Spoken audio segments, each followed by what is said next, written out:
This is the Bold Moves Podcast, where real people share the decisions that changed everything. Hosted by Matt Torres.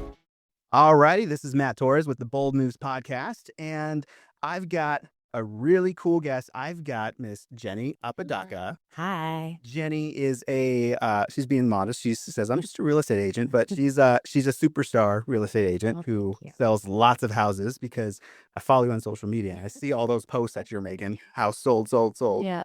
But what's also interesting is we went to high school together. We did. Yeah. That's crazy. It is. It's wild, right? It's funny how small a world it is and how things kind of circle back to you. Yeah, that's crazy.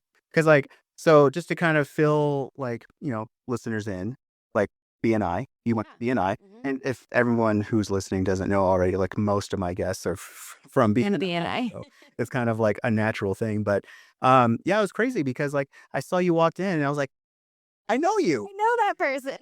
So it's funny. And that's cool because you know Afton, and Afton's like this like master connector of people. Yes. Everybody. She has a gift. She has a networking gift for sure. Yeah. Absolutely. So it was pretty cool to like get in there. And then I had randomly I met Adam at a bar like 2 years ago. Yeah. Randomly. And so I knew him too, just from social media and meeting him that one night. And then so to walk in and like kind of know a few people and I'm 40 minutes from home and where I usually am. It was kind of a cool thing. Like maybe I really should be here. Yeah. This is the right place to get to walk into. So that's awesome. Yeah. So give like, if you can, a quick, this is who I am, this is what I do, just to kind of, like give a background of how long you've been in real estate, all that good stuff. So I've been in real estate 9 years, and I just do residential. I don't mess with commercial, not yet anyways, but one day I probably will. I was on a team for 7 years. I was on an Advantage Home team out in Casa Grande, and most of my business is in Pinal County. I really do specialize in that. And then I want to kind of expand on that. I do some Maricopa County, some Pima County, and then I've even gone up to the White Mountains and up to Cottonwood. Wow. Yeah. So that's fun and quite an adventure. 2 years ago, I decided that it was the best fit for me to become a solo agent. And my goal was to start my own real estate team. And I knew that I had been on a team where everybody had done everything for me.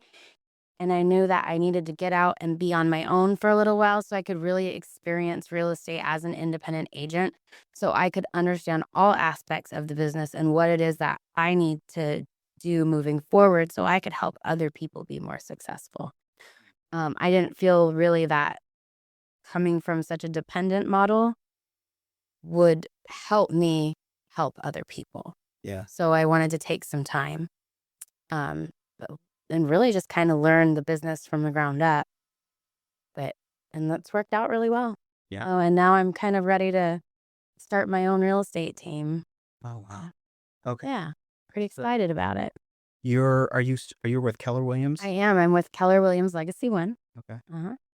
And so we're in Casa Grande, which is really kind of nice because it's in between Phoenix and Tucson. So it gives me the flexibility to go to either market and not have too long of a drive. So like this team that you're building, is it going to be based in Casa Grande? Probably not. I feel like there's so many options for people to find a team or find a fit. And honestly, like I really feel like my life is kind of moving towards the Phoenix metropolitan area anyway, so I'm kind of looking at growing in that area specifically. So as my life transitions and my kids get older and, I maybe not driving as much, that would be great. Yeah. So I think I bought my car in March and I've put 40,000 miles on it.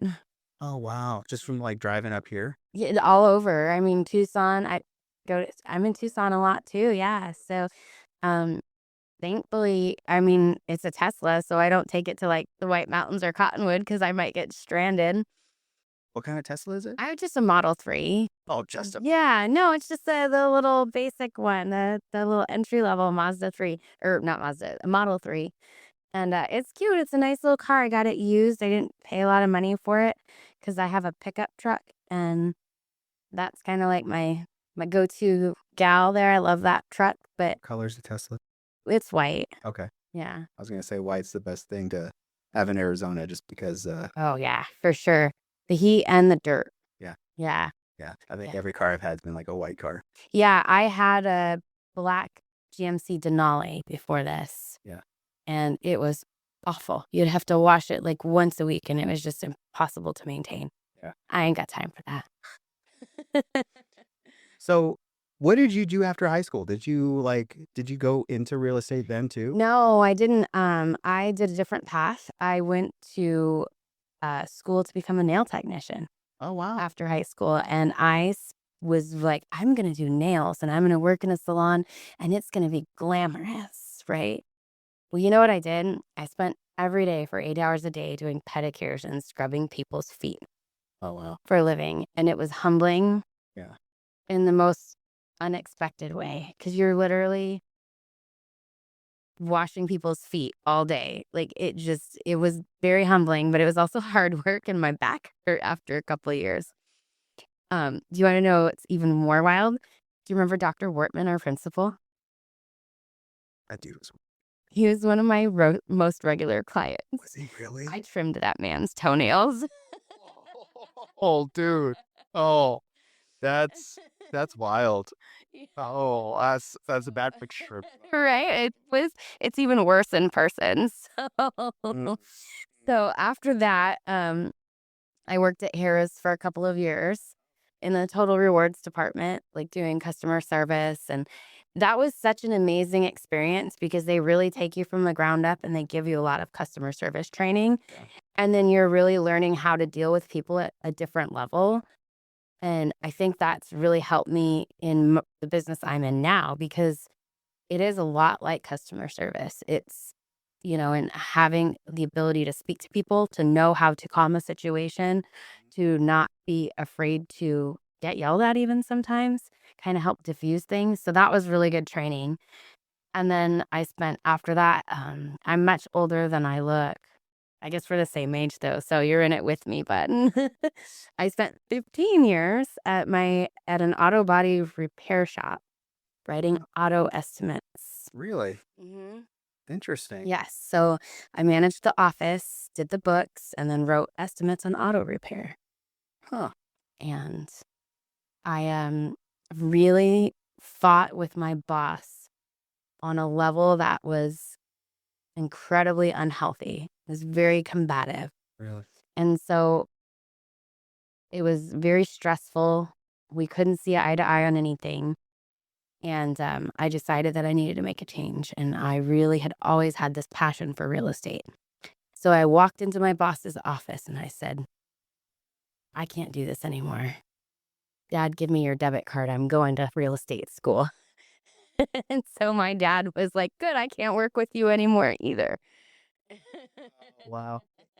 It was your dad. It was my dad. Your dad had an Yeah. auto body shop. Yes, I worked for my dad for 15 years. And Dang. I don't know if you ever saw the Orange County Choppers show with Paul and Paul Sr. and Paul Jr., how they would fight. Yeah. It was like that, except in Casa Grande, Arizona, with my tall, skinny dad and the short, little, angry person. And we would just go at each other constantly. That would have been good TV. It would have been great. I said that all the time. We would have been really, really well off, because if we could have gotten a TV show, it was insanity. Oh, that's crazy. Yeah. So we get along really well now. Yeah. Family working together is always tough. It is. I know my dad went into business with his dad in doing a trucking company. That exploded. That didn't last very long. Yeah. But yeah, it's weird. You think going in, I don't know.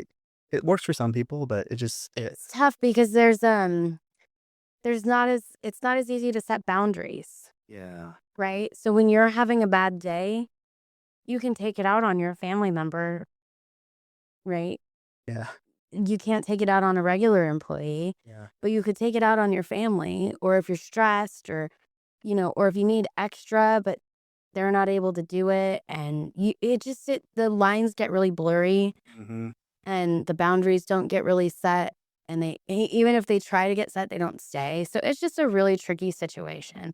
Yeah. And it's different for everybody. But for me, I really like my dad a lot more now. Yeah. Yeah. Yeah. That makes sense. So it seems like that was the catalyst to kind of go into real estate. Yeah.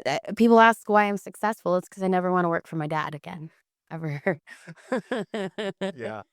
The first year is tough though for a lot of people, right? Like we talk about people going into real estate, and I mean, like real estate's one of those things where there's so many people that have There's license, so many people. me included, Yeah. like Right. don't have a career with it. Mm-hmm.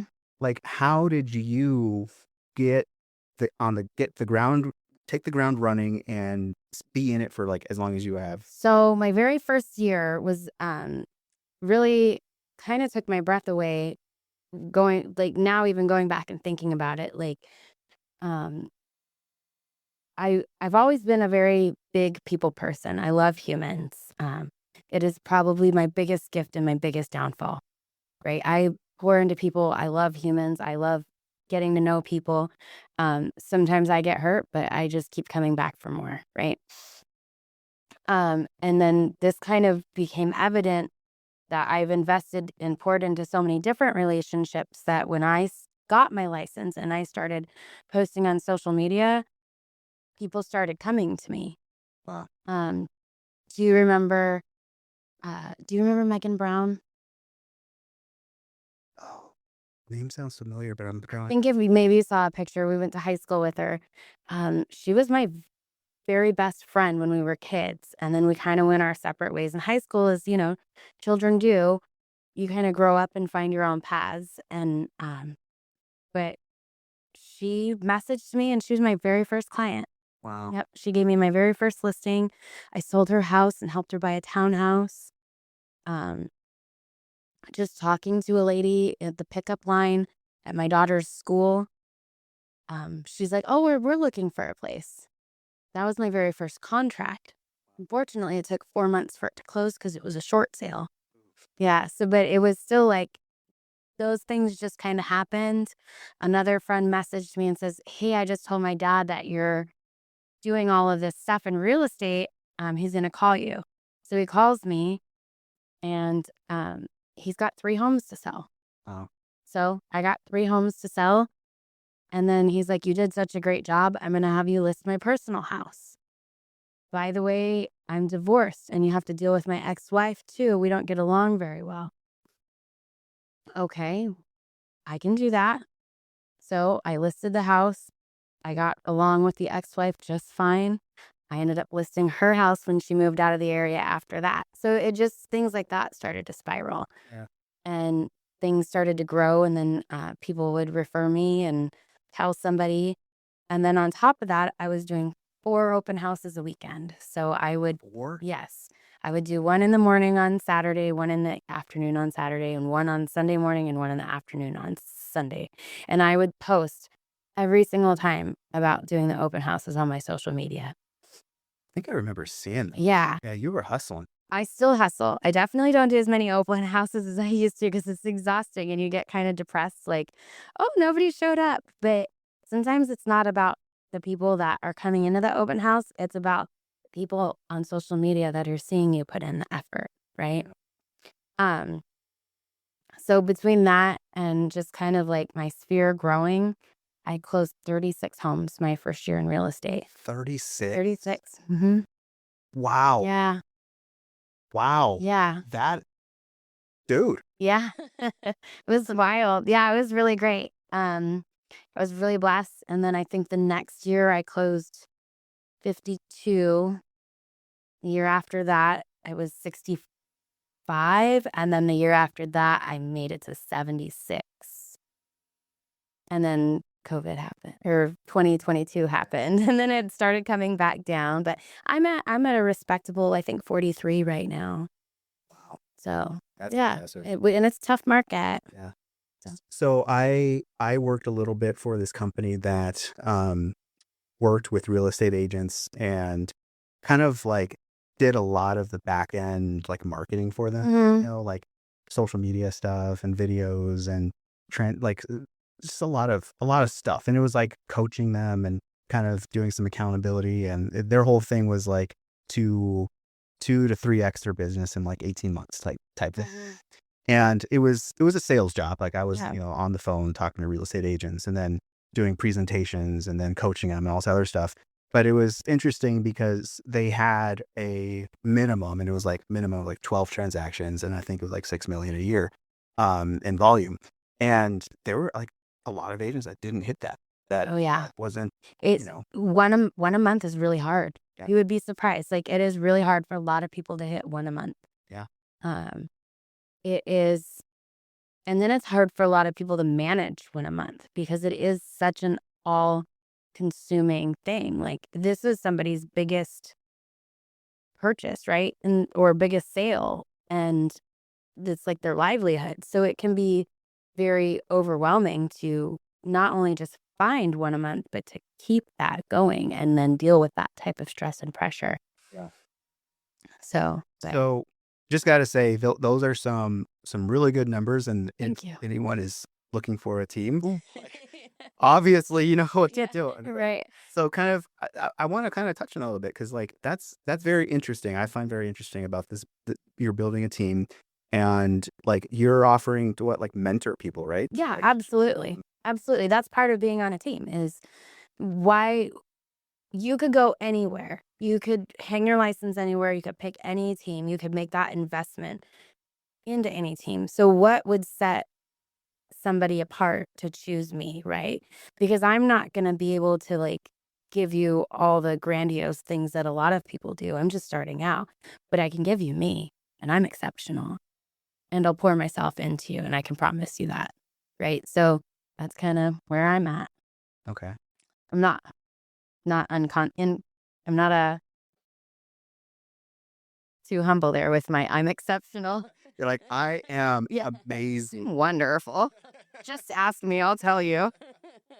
So can you kind of give some details about like, okay, someone wants to come on to your team, what can they expect? You know what I mean? Like what kind of, are you able? So I'm like, there's two different types of teams that you can do, right? You can do a team where you're lead dependent or you're learning how to grow your own leads, right? My hope would be to teach people how to hunt, right? Because if I'm sitting there and I'm feeding you leads, you're not going to learn. Mhm. And one day I might not be there, right? That's just a reality of life, right? You blink one day and everything can change. And so my goal is to teach people how to build their own business and be successful at that. And, maybe take some of the skills or the motivation or inspiration that I might have to give them so they can learn to take care of their own families. Um, and like, I've been on a lead dependent team for 7 years, and I never really needed that, but everything they did for me, the value that was provided was fantastic. But I can see the difference where some people need that, right? Some people don't have that ability to go out there and hunt and get it. And that's a great fit, but that's not what I'm about. What I want to do is I want to help you build it. I want to help you grow. And I don't want you to be dependent on me to feed your family. I want you to learn to do it for yourself. So that's kind of where I'm at with what I'm going to offer. So, obviously I'll have like, the value adds like transaction coordinating and marketing and signs and lock boxes and things like that. But will I pay for leads? No, but I'll teach you how to find your own. Yeah, I'll do whatever I can to help you. Yeah. And then if there's times, that I do have things available, then we can have those conversations. How many agents are you looking to initially? I would probably say like just 2 to 3. I don't want to like go all in and build something so big that I can't give it a fair amount of time, right? And then you see how that grows. Like, I feel like it's kind of going to be a God thing. Like, he's going to lead me to the right people and lead the right people to me. Like, I'm just going to, my goal is to just put it in his hands and see where it goes from there. Nice. He's kind of led me this far. So, right. Not that it's been the easiest road, but we're making our way through it. So, Yeah. So on like this podcast, we talk a lot about bold moves and like just, things that we're really having to like take a leap of faith on, like, would you consider like moving from or going into real estate that bold move for you? Or is there something else that comes to mind as like something that's a bold move that you've taken? Yeah, absolutely. I think going into real estate was a bold move.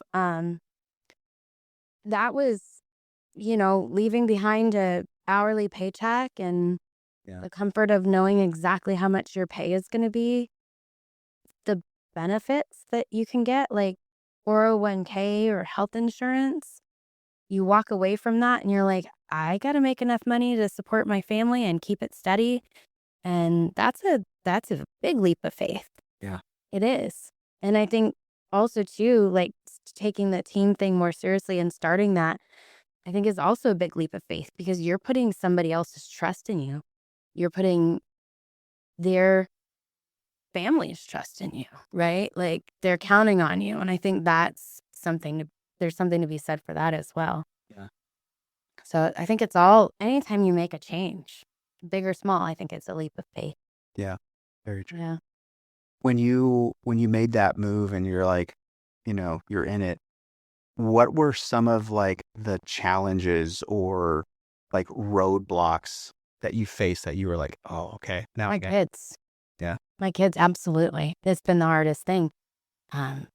Single mom. Like, where do my kids go? Well, I'm out showing houses. Well, my kids have spent a lot of time in the car sitting outside of houses waiting for me, right? Like, thankfully they got old enough after a little while, but like leaning on my parents, leaning on family members, like I think that's been the biggest roadblock is trying to balance it all.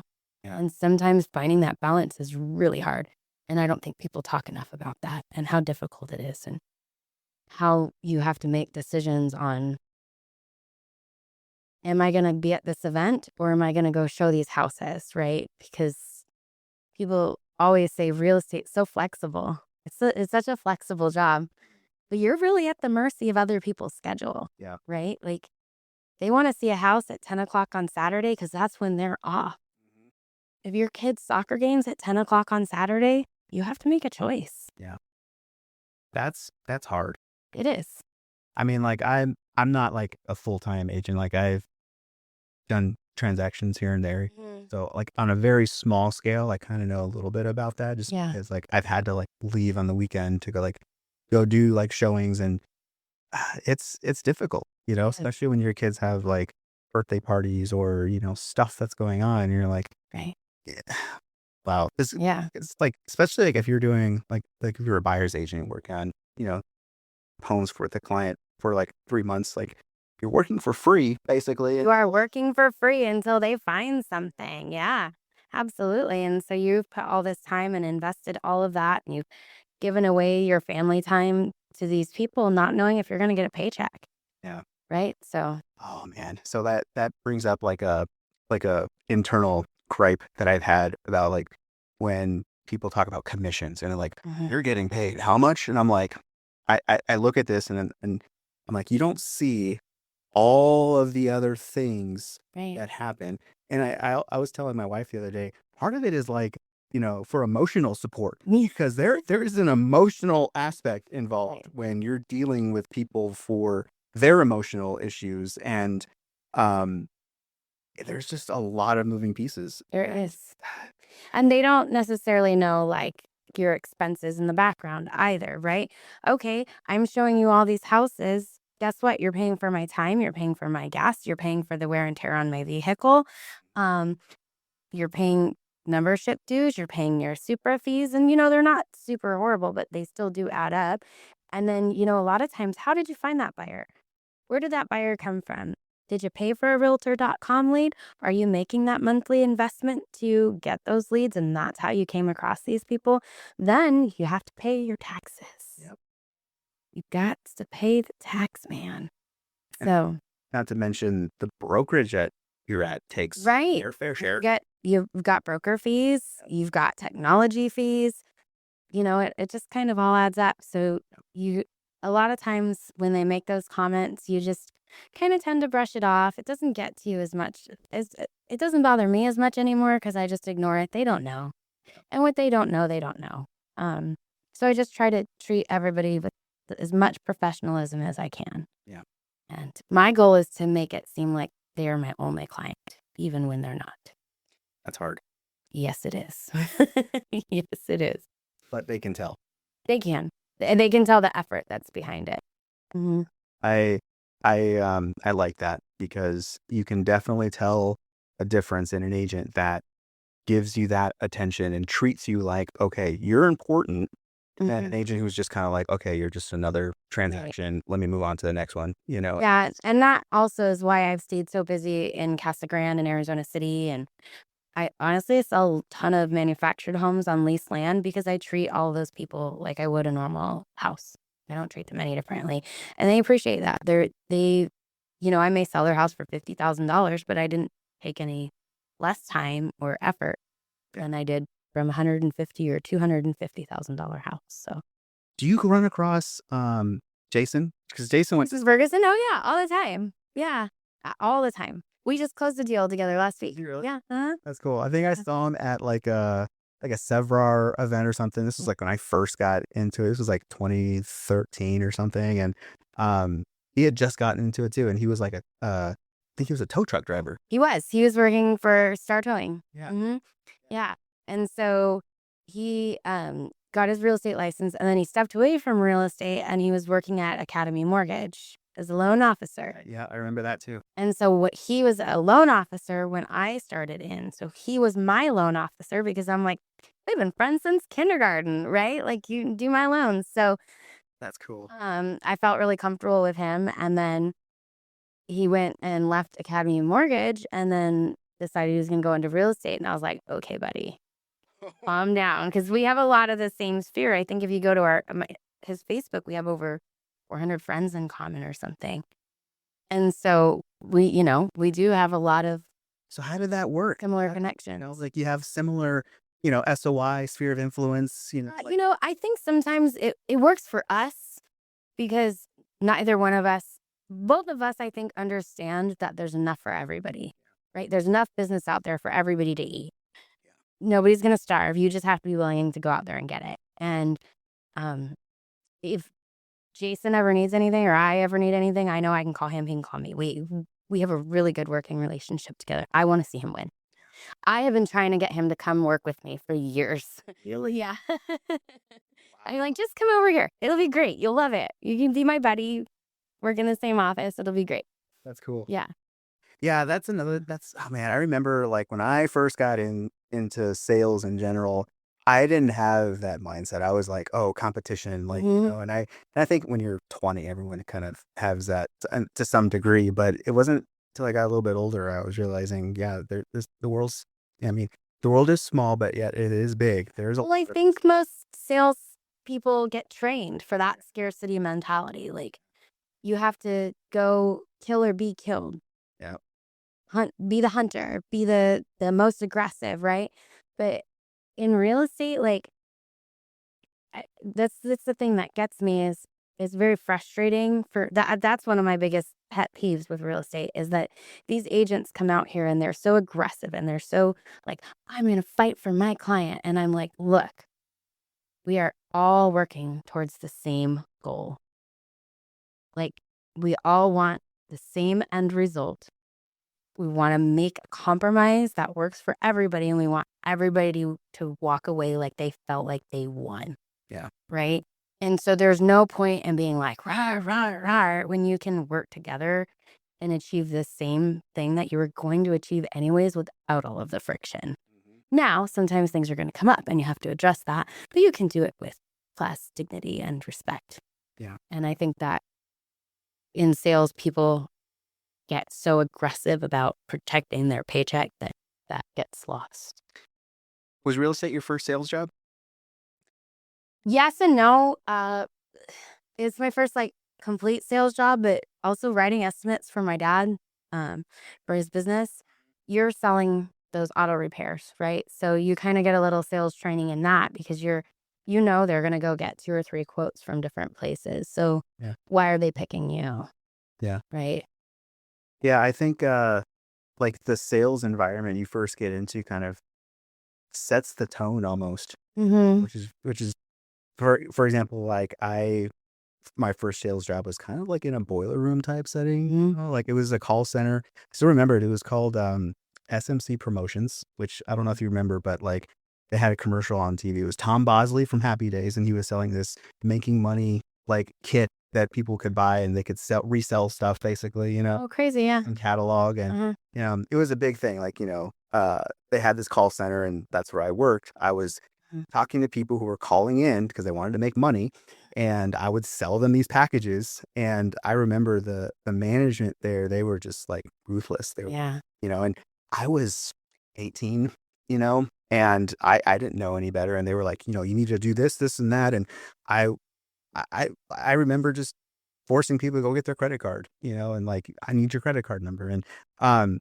it wasn't a scam because it was a legitimate product. I mean, like, I used it. Like, I even Yeah. got it and started selling some stuff. And so I was like, okay, it works. Right.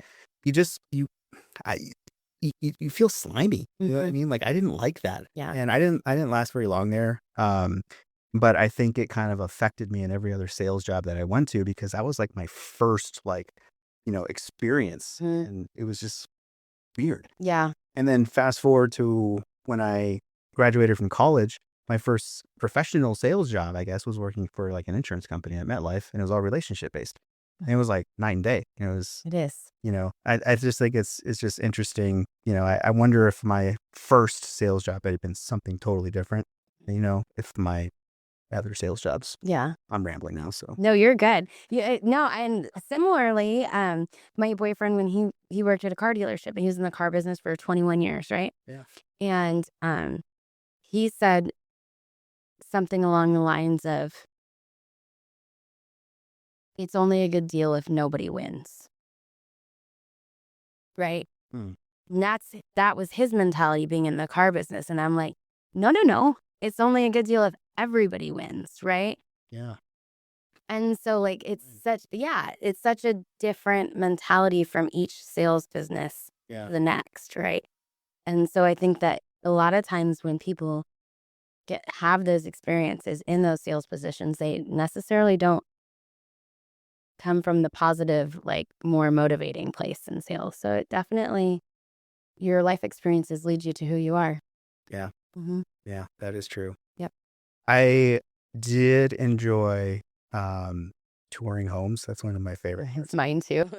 I when I was like 8, I wanted to be an architect. Yeah. Like, I would draw like floor plans and stuff, and then Right. but I wasn't really good at math, so that didn't really pan out. Um, math is not my strong suit. But touring homes, that was like really fun. Like, It's the best thing ever. So I even chair the Casa Grande monthly home tour. do you really? Yeah. Yeah. Cool. Where we serve. Yeah. So that's, I love it. I'll go walk through houses all day long. I wish I could just to be nosy. Have you ever encountered anything weird going through any home tours? Like anything paranormal or anything? No, never paranormal. No. Oh, not on. I've run into homeless people during showings. Yes. Wow. I've walked in on people having sex because they forgot I was coming, or the landlord didn't tell them, or what have you. Or that was one of them. I've walked in on children sleeping because their parents didn't tell them I was coming. I've seen more sex swings than I care to talk about. But yeah, so you see all sorts of things. Like, Yeah. I've seen grass growing through walls. There was one, this was my favorite. It was a house out in Stanfield, and it was a foreclosure, and the real estate company, when the foreclosures happen and people don't want to move out, a lot of times you'll do what's called cash for keys. So you'll give them money so they leave. Makes life easier. So they gave him cash for his keys. He went out and took the cash and bought an old RV, parked it on the property. And so he wasn't living in the house, but he was living on the property in this RV. But when his tank filled up, he just decided to use the bathroom on the floor of the house. And I think I showed that thing 5 times. was disgusting. Yeah. That's gross. I have seen some things. I have smelled some things that I don't care to talk about. Yeah, I think I've had a few where there was some weird stuff. Yeah. Mm. I remember I went to this one house and there was no lockbox anywhere. And I was like, Mm. okay, this is weird. And then all of a sudden this guy steps out and starts just looking at me and I'm like, hello? He's like, hello? And I'm like, is this house for sale? And yeah. And I'm like, then I had to explain I'm here to show it. He's like, oh yeah, I'm showing it. And I'm like, wait, what? It was the owner. This is the other. He wanted to show his own house. Mhm. And that doesn't happen very often, right? You know Right. what I mean? So I'm Mhm. like, I was very caught off guard. At first, I thought it was like another agent or another client. They were still touring and they weren't done yet. Yeah. But that wasn't the case. And the place was a mess. It smelled like really bad because a bunch of dogs living in Yeah. there. Rooms were blocked off because they were just blocked off for whatever reason. We're not allowed to go. And he's trying to describe the room. And I'm like, Mm. okay, this is just so weird. The guy's wife had just passed away. Oh. And he is leaving and Yeah, he was having some mental issues. Yeah. That happens a lot. You see a lot of that. One time I had a guy down near Kearney that I took a listing for, and he had 46 live rattlesnakes in his house. Are you serious? Mhm. Yeah, so when you walk into one of the rattlesnake rooms and there were 2 of them, they'd all rattle because they were not used to anybody else but him. Oh, wow. That was a crazy one too. My very first showing, it was an investment property and it was in Guadalupe. And I remember looking, like, I got the call and it was kind of weird. Like, you know how you just get a weird Yeah. vibe, and I was like, that's kind of strange. And I looked at the house and it was a complete dump. And I'm like, okay, I guess. And so I went down there. I carried. I was Yeah. like, I made sure. I was like, okay, I'm gonna carry. And I remember getting out of the car. He was a big burly dude, like Mhm. way bigger than me. And at the time, I was a lot skinnier, so I was like, really small, like maybe Yeah. 165, something like that. And I remember I went to shake his hand, and I saw his eyes, and they went directly to where I was carrying. Mhm. And it was like a tiny little print, like you can kind Yeah. of see, and then he looked up and he was like, and he just kind of looked at me. I was like, all right. And then, so we went and looked and toured the property and didn't really have much interest. And it was like just very quick. Mhm. And then, but it was just a really weird encounter, like a very weird thing. And part of me was thinking, was the dude trying to like do something, like, It may have been. There's some crazy things out there. I've had people make me feel uncomfortable. I mean, imagine being a 5 foot tall girl having to go show strange men houses out in the middle of nowhere. So I won't go out to land anymore. And people will ask me, "Can you show me this lot?" And I will flat out tell them, "No, I don't want to die in a desert. yeah, Not that I think you're going to murder me, but I don't know you. yeah. So no, thank you. I'll give you the directions and the GPS location, and you can go check it out. But I do not go out into the desert."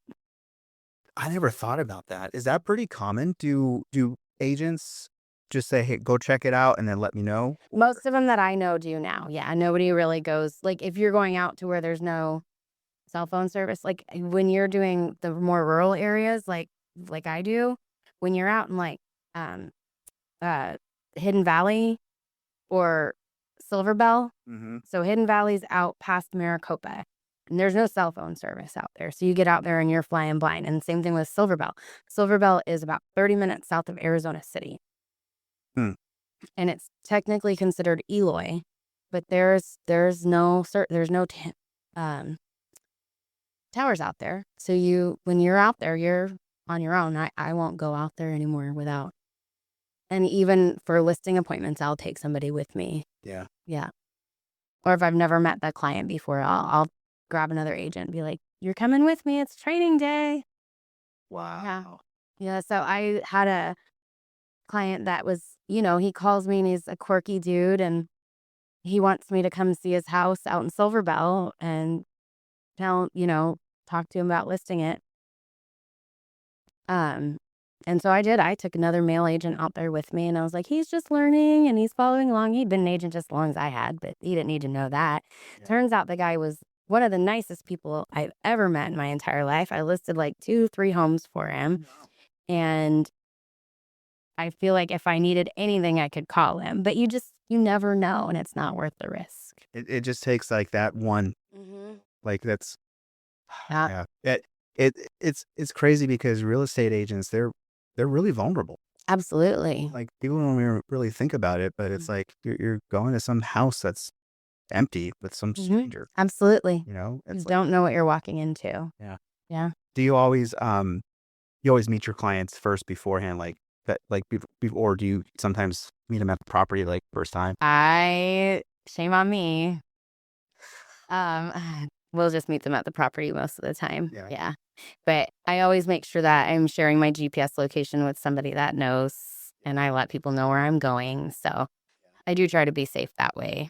Yeah. But usually I'll just meet them at the property Crazy. right after they've signed their buyer broker agreement. Yes. Oh man. Um, how has your definition of success changed since you've been on this journey? Oh, that's a really hard question. Um, to try and separate. So my career has been very successful. Yeah. And it's been great being able to provide for my kids, being able to have that, stability and the, crazy career where it's not a stable thing, but I've been very blessed to be consistent. And I think that the consistency would be how I define success. Yeah. But, unfortunately, life has been hard. Work's great. I could sell houses all day long. So my success it's hard for me to define that because it's so like ever changing, right? Yeah. What your needs are. Would you change anything? No, probably not. No. I think everything you do, everything you experience leads you up to the person that you are in this very moment, right? Yeah, 100%. And I like where I'm at. I like where my business is at. I like who I am. Yeah. So very comfortable with that. But I'm also want to keep growing. What would you say like the next bold move for you is coming up? Like, what do you have your sights set on? Getting that team going and off the ground. Yep, the Copper Star Group. That's what I was going to call it. Yep, Called Copper Star Group. Yep. Okay. Getting that going, getting it off the ground, and really investing into seeing people win. Yeah. So, yeah, I'm really excited about that. I've been wanting to do this for almost 2 years now, or well, over 2 years now. And I had made some moves last year, and I was going to open my own office and just kind of like go in head first into it. And then my life got really chaotic. And so I had to really reel it back and just focus on myself and my kids and making sure that we're okay. And then now I feel like we're in a really good, like, not the best place, but a great place to like really do all of this as our life kind of transitions. So, Yeah. Okay. yeah. Very cool. I know you mentioned when we were in BNI that you're a sci-fi person. I am a sci-fi person. Dude, I did not know this. I know. Very rare to find a fellow sci-fi person. It is. Yeah. We're much cooler than the rest of the population. It's a true story. So, yeah, I feel like I kind of blew your mind with that one. I did not expect that. Like, like sometimes you can tell a sci-fi person, like you probably look at me at, yeah, sci-fi, but like, some people are like, what? Really see why you need to stereotype yourself like that. But All right. Oh. Star Trek? Yes. Original series? Next Generation, Deep Space Nine. Boy. I loved Voyager, and then we did have the conversation about the new one. Are you talking about Discovery? Yep. I watched the first couple of seasons, and then I was just kind of like, yeah, it kind of petered out for me. Yeah, and I've seen some previews of like the Starfleet Academy one. Well, I was like really excited about it. It looks just like Discovery. Yeah. I don't think it's good. Like, I don't know. I don't think it's gonna be good. Yeah. But we'll see. But you also like Stargate too. I love Stargate. So Stargate's kind of like my thing. I've seen absolutely every episode multiple times. may have had a little crush on Colonel O'Neill. And Stargate Atlantis. So like, yeah, big fan. Like, yep. I think that my favorite episode too is when they got caught in the time loop. Oh, interesting. Yeah, I don't know. I've probably watched that episode alone like 50 times. Yeah. I just thought it was hilarious and I loved it. And the repeating of it, like the Groundhog Day aspect of it, probably my favorite. Have you ever seen that movie Groundhog Day? Absolutely. Yeah. Yeah. They're making another Stargate. I heard. Plus, Atlantis, that's where Jason Momoa got his start. I mean, there's nothing wrong with that. Yeah. Yep. Interesting. Wow. Yeah. That's true. That. Oh man. I'm glad you said Voyager was good because now we can be friends. Yeah. Right. That was actually my favorite one. Yeah, because it was such a male-dominated thing, right? Like, and then having the female captain, and that was like late 90s, early 2000s, right? And that was still like kind of that. It was. I mean, even now, sci-fi is mostly male-dominated. Yeah. Right. Yeah. I did think having a female Starbuck though on Battlestar Galactica was a little weird, but she did a good job with it. She did. Yeah. She's badass, but I was like, at first I was like, but they worked out. Oh, you just Battlestar Galactica. Yeah. Okay. I told you I'm a sci-fi nerd. I wasn't lying. No, you were. If you throw out Battlestar Galactica, like, oh yeah, there is sci-fi. Right. Well, Yeah. So I liked Voyager because it was kind of like I don't want to say like misfit, but like ragtag Yeah, thing it was absolutely. when you think about it. And then like TNG was like the more refined. It was. My wife had a question the other day. She was like, "Why are they bringing their families on the starship when they're gonna be like going and doing stuff?" And Yeah. I never thought about it, but I'm like, they did bring families. So it was like a family ship. Like you brought your kids and wife. Well, and they probably didn't know what to expect, right? Yeah. Why would they leave their homes for so long and they didn't know what was out there in the galaxy to explore and how much danger they were really going to be in? Yeah. Right? It's all unknown. But now we know. Y'all gonna get blown up. Yeah. Oh, have you seen Picard? Yes. Oh, I loved that one. That was really good. Yeah, the third season was like a fan tribute. I think. Yeah, it was. It was so good. It was cool seeing. I enjoyed that a lot. Yeah. Yep. First season, not so much, but then like the second season got better, and then the third season was just amazing. Yep. And then that's because Discovery came out about the same time, and that's why I was so hopeful with that. Yeah. And Did you finish Discovery at all? Did No. you watch? I lost my patience for that. Yeah. See, that sucks because like, my son is really he's into Star Trek. He likes TNG. He likes he particularly likes Spot, Data's cat. So he likes the episodes that show Spot because he loves cats. So we had to find all the episodes that featured Spot. So that's fun. That's awesome. But yeah, so he likes TNG the most. He'll watch Voyager, but he doesn't like it as much because he's really into TNG, but he really wants to watch the newer episodes. And I have a hard time because like when I've seen some of those episodes and they're like, F this and that. And I'm like, this is not Star Trek. Like, Yeah. it kind of makes me mad. It does. Yep. 100%. Like, it's supposed to be where you can sit down with your kids and like watch something cool. And I can't do that with Discovery. Correct. So yeah, Mhm. I'm disappointed about that. Yes. But anyway, I digress. I can digress on that all day long. You're fine. Don't worry. So I have slight, it's not diagnosed, like slight autism on the spectrum. Okay. My son, he has autism, more social, emotional, probably gets it from me. But it's very interesting because like when I talk about like a particular subject, especially like Star Trek, I can go to town. Like I will just go off the rails. Yeah. Yeah. So I have a few things like that too.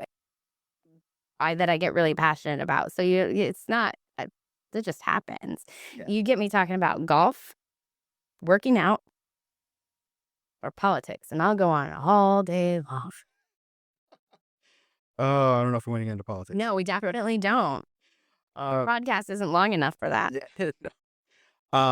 What is your favorite book, podcast, or resource that inspires boldness? So I've been actually listening to a ton of millionaire real estate agent with Jason Abrams Yeah. as podcasts. And I just like hearing it. I like hearing all the positive stories, all the different things, all the unique takes on stuff. So I've been really, really into that quite a bit. As far as book goes, the last one I read was Let Them Theory with Mel Robbins. Oh, wow. Probably like I think that everybody needs to read that at one point in their life. Like it's been very, very impactful on me, and like just understanding that this right here is the only thing I have control over. Mm-hmm. Other people's decisions, actions, the way they interpret things are not what I have control over, and I have to let them be who they are, and then I can only focus on this person right I here. just started like seeing her stuff. I want to read one of her books, but like just some of the clips that I've seen, doom scrolling, it's just some of the things I'm like, oh wow, that's interesting. Yeah. Yeah. So It's a great book. It's a Yeah. great book. Yeah. what's it called again? Let Them Theory. Let Them Theory. Mm-hmm. Okay. Yep. I think I've heard of it. What's like the best piece of advice that you would say that you've ever received? Other people's opinions of me are none of my business. Oh, Mhm. yeah. You really can't control that. You can't control that. You can work so hard to try to get everybody to like you, to think well of you, to respect you. But at the end of the day, you are not going to please everyone, Yeah. right? So you cannot get yourself so worked up and so wrapped up into what are they thinking about me? What are they judging me? Why are they looking at me like that? And that's both business and personal life. Like Yeah. all of it, that you just have to really like, and it goes back to why I like that book, The Let Them Theory, so much, because you just have to kind of let them have their own expectations, their own opinions, and you cannot down yourself by worrying about what other people think about you, Yeah. which is a really, really hard thing to learn and then to stay doing. When do you think that kind of like hit for you, where you kind of realize that? Um, it's been probably the past like 3 years, Yeah. as my career got more successful, you know, sometimes that breeds jealousy and weird things. And then also I tend to be kind of a bull in a china shop sometimes. So I don't always rub people the right way. I try, but I'm not, I'm not everybody's best friend, but I want to be. No. So, I'm not everybody's cup of tea. And then this past year, definitely, um, with my, like, so my boyfriend passed away on January 7th. And, like, learning that as I grow and transition and grieve, and my processes are not going to be everybody else's processes. Yeah. The people that are or have been around me are not going to um, always like the way I deal with things or what I do or how I cope with things. And I'm not always going to like what they do. Yeah. But I have to let them do their thing and they have to let me do mine, right? And I think that's been really kind of the biggest, like, that's when it's really, this last year, I'm just kind of like, I have moved into the phase of my life where I no longer, I just have to focus on going forward and being the best person that I can be, because there's no right or wrong way to do things, right? There's no right or wrong way to build your business or move forward with loss or love people, or the only thing you can do is just be a good person. Yeah. And that's the only right or wrong, good or bad, right? It's very black and white. Be a good person or you're not a good person. But all the other minutia in the middle of how you do it and how you get there, there's no right or wrong way. There's no handbook. Just Yeah. Interesting. so, yeah. In one word, Mhm. how would you encourage someone else to be bolder? I would say pick one thing that you know you need to do that you keep procrastinating about. and just do it. Just rip the Band-Aid off. Write it down tonight, and in the first thing in the morning, when you're up and going, do that one thing you've been putting off, and let that be your first baby step. Because we tend to block ourselves from doing the things we need to do to be successful by listening to the things inside that keep us down, right? I'm not good enough for that. I'm not going to be able to do it. So just pick one thing that you can focus on, like one task that you know. Do I need to call those leads? Do I need to follow up with my clients? Do I need to pay this bill? Or do I need to set this appointment? Like, just pick one thing that you're afraid of doing and you've been putting off, and just do it. Because the rest of the day will be easier. Yeah. That's difficult. It's the hardest thing. So if you do it first thing in the morning, Yeah. the rest of the day is a much easier day, right? Yeah. Yeah. Is it different for you every day? Or is there like It's usually different one? for me every hour. I go 1,000 miles a minute. So yeah, it's always different. Yeah. Yeah. But a lot of successful people have the same routines and same habits. Mm-hmm. I do not. Kind of shake it up a little bit. Yeah. Like, Mm-hmm. different. Absolutely. Yeah. Yep. That's hard because like we're creatures of habit. We like to have like systems and routines and Mm-hmm.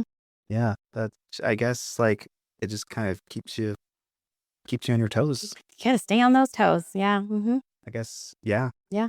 For like as you get older, I'm noticing like you forget things and like I guess that's really helpful to keep those brains like Yeah. firing and Absolutely. Like tomorrow I'll probably work out in the morning. Today I'm probably gonna work out at night, right? Like it just doesn't. It's just going to be different, and I'm going to do it when I feel like it, but I'm going to focus on the other things I need to do until I can get to that thing that I want to do. yeah. Right. Cool. Today it was blow drying my hair. Yeah, I don't really blow dry my hair. Is there anything that we didn't cover that you want to share before we wrap for this episode? No, I think we had a really great conversation, actually. Yeah. Cool. Yeah. Oh, I have a question for you. Oh, okay. Favorite song? What's your favorite song? Oh, my favorite song? Mhm. Oh. Huh. See, I don't listen to a lot of music all the time, but if I had to pick. Oh, okay. So one song that kind of gets me, um, I like country music. I do too. My wife doesn't can't stand it, but and I can see why because some of the lyrics I listen to, I'm like, oh, wow, I didn't realize that. But Rascal Flatts, "Down the Broken Road." Oh, that's a great song. Yeah. That's a great song. Yeah, it kind of sticks out for some reason. Yeah. Yeah. Yeah. What about you? Shake It Off by Florence and the Machine. Oh, interesting. Mm-hmm. Okay. Yeah. Favorite movie? Gone with the Wind. Gone with the Wind. Mm-hmm. Interesting. Mr. Holland's Opus. Oh, that's a good one. Yeah. That's a really good one. Yep. Oh, yep. I love me some Scarlett O'Hara. I'm going to think about it tomorrow. Awesome. Well, that is going to be a wrap. Yeah. Well, thank you so much. Absolutely. This was great. I loved it. Yeah. How Yeah. can people get a hold of you really quick? Oh, you can call me 520-424-1055. My Instagram is Jenny Sells the Block 53. Awesome.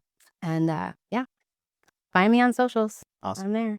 Well, it's been a pleasure having you on the show. And Pleasure being here. yeah. Yeah. Until next time, All right. we are out. Go Cougars. Thanks for watching the Bold Moves podcast. For more episodes, visit our website and follow us on social media. Keep making bold moves.